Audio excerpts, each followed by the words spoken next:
Guys नमस्कार जय Jagannath Lipsa cooking की आपण मानक स्वागत। मो रोषे जब आपण मानक भल लगुव ताने लाइक करेंगे, कमेंट करेंगे, शेयर करेंगे, सब्सक्राइब करेंगे, तले थिबा घंटी बेल को क्लिक करेंगे। मोर प्रथमे नुआ नुआ रोषे आपण माने देखि पारिबे। चलंतु आमे एबे रोषे स्टार्ट करिबा। आज आमे कांची करिबा। मु घर दही आनिछि। कांची पई आमे कोन परिबा दरकार। मु किछि भेंडी नहीं आछि। भेंडी की धोई देइछि। धोई की मु ताकु दी खंड करि नेइछि। गोटे टमाट को मु चुन चुन करिकि नहीं आछि। आ मसला हमर कांजी पई कोन मसला दरकार। हमर तो कांजी पई निहाती भुसुंगा पत्रता दरकार। मु किछि भुसुंगा पत्र नहीं आछि काटिकी। 5 फुटना किछि नहीं आछि। रसुण फांकुड़ा नहीं आछि किछि। गोटे शुखला लंका को मु 2 खंड करके नहीं आछि। हमर कांजी करिया पई हमर कांजीटा हमर घर कांजी, घर दही रो एटा कांजी हेइछि। हमर दहीटा बहुत पानिया हेइछि। हमर ता देहर हमें किछि गुंड मिसैबा। मु अट्टा गुंड मिसैबी।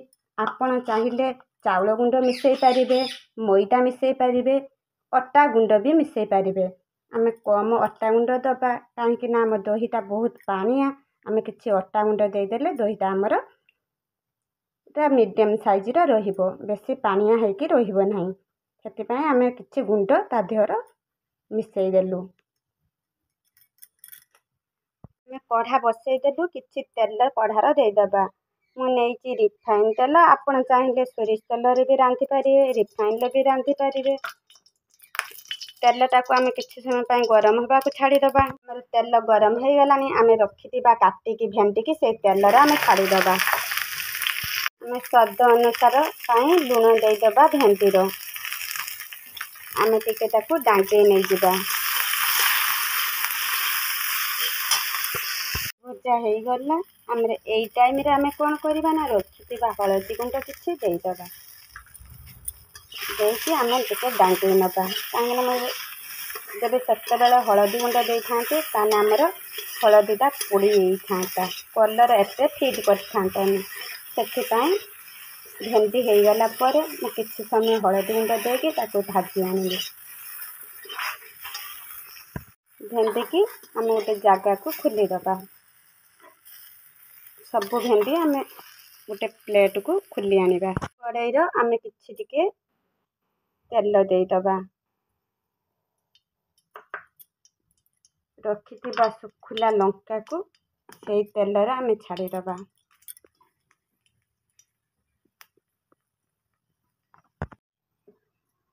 आमे रसुण रखिथिबा रसुण को आमे गुंडु गुंडु करके तापर छाड़ी दबा।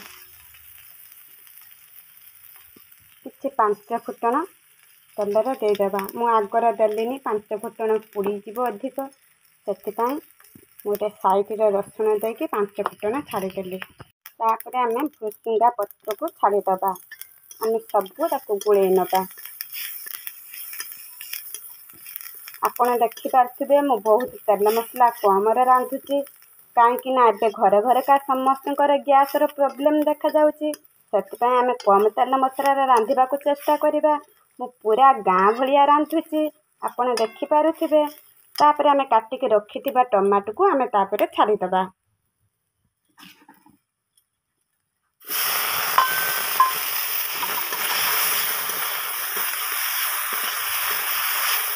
गुटे मिनिट पय आमे ताको ढांकीबा को छाड़ी दबा। हमर टमाटो पूरा सिझी गलानी। आमे टमाटो को माने फेंटेबानी, सेई को गुटा गुटा टमाटो रहिबो। तापर आमे किछि हळदी गुंड दे दबा। स्वाद अनुसार लूण दे दबा। अपन सब गुळे नबा।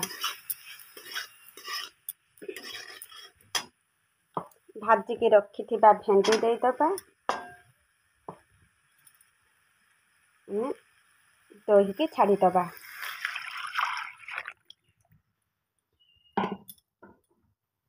आंच पूरा हाई कर देबे। काहेकि ना हम दही छेड़ी जीवो।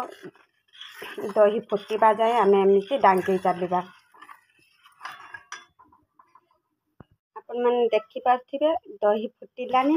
ଆମେ ଏଇ ଟାଇମ୍ରେ 2 ଚାମଚ ଚିନି ଦେଇଦେବା, କାହିଁକି ନା ଘର ଦହି ଖଟା ହେଇଥିବ।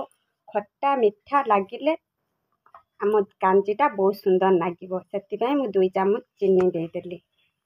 ଆପଣମାନେ ଦେଖିପାଇଲେ ମୋ ଦହି କାଞ୍ଜିଟା ହେଇଗଲାଣି। ଆମେ ଏବେ କ'ଣ କରିବା ନା ଗ୍ୟାସ୍ଟାକୁ ବନ୍ଦ କରିଦେବା। ଆପଣମାନେ ଦେଖିପାରୁଥିବେ ମୋ କାଞ୍ଜି କେତେ ସୁନ୍ଦର ହେଇଗଲାଣି, ବାସ୍ନା ବି ବହୁତ ସୁନ୍ଦର ହେଉଛି। ମୋ କାଞ୍ଜି ଯଦି ଆପଣମାନଙ୍କୁ ଭଲ ଲାଗୁଥିବ ତାହେଲେ ଲାଇକ୍ କରିବେ, କମେଣ୍ଟ କରିବେ, ସେୟାର କରିବେ, ସବସ୍କ୍ରାଇବ୍ କରିବେ। ତଳେ ଥିବା ଘଣ୍ଟି ବେଲ୍କୁ କ୍ଲିକ୍ କରିବେ। ମୋର ପ୍ରଥମେ ନୂଆ ନୂଆ ରୋଷେଇ ଆପଣମାନେ ଦେଖିପାରିବେ। ଏତିକି କହିକି ରହୁଛି, ପୁଣି ଦେଖାଯିବ ନେକ୍ସଟ ରୋଷେଇରେ। ଜୟ ଜଗନ୍ନାଥ।